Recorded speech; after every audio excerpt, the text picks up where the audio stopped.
They called me the Brooklyn Vampire, the Boogeyman, but they never truly understood the depths of my desires. I was born Hamilton Howard Fish in 1870 in Washington, D.C., into a family plagued by mental illness. My father, 43 years older than my mother, died when I was just 5. My mother, unable to care for me, placed me in an orphanage, a place where cruelty was the norm and pain became intertwined with pleasure. As I grew, I developed a fascination with pain, both giving and receiving. I moved to New York City, adopting the name Albert to escape the taunts of ham and eggs. I sought out the company of like-minded individuals, indulging in acts that society would deem abhorrent. My desires escalated, evolving into an obsession with the macabre. I began to hear voices, believed I was commanded by God to inflict pain and suffering.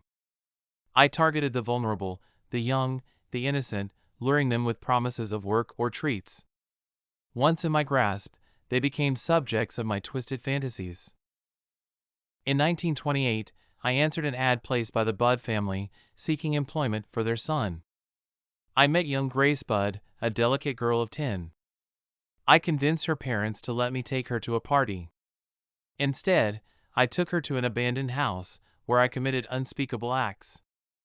I wrote to her mother years later, detailing the horrors I inflicted upon her child, relishing the pain my words would cause. My need for self-punishment was as strong as my desire to harm others. I embedded needles into my flesh, flogged myself with nail-studded paddles, derived pleasure from the pain. The line between tormentor and victim blurred within me.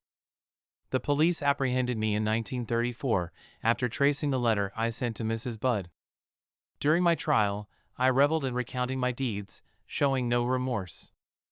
The jury found me sane, deeming my actions the result of pure evil rather than madness. I was sentenced to death. In 1936, I met the electric chair at Sing Sing prison.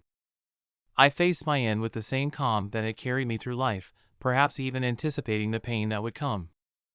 I am Albert Fish, the Gray Man. In my hands, innocence was corrupted, and the boundaries of human depravity were shattered.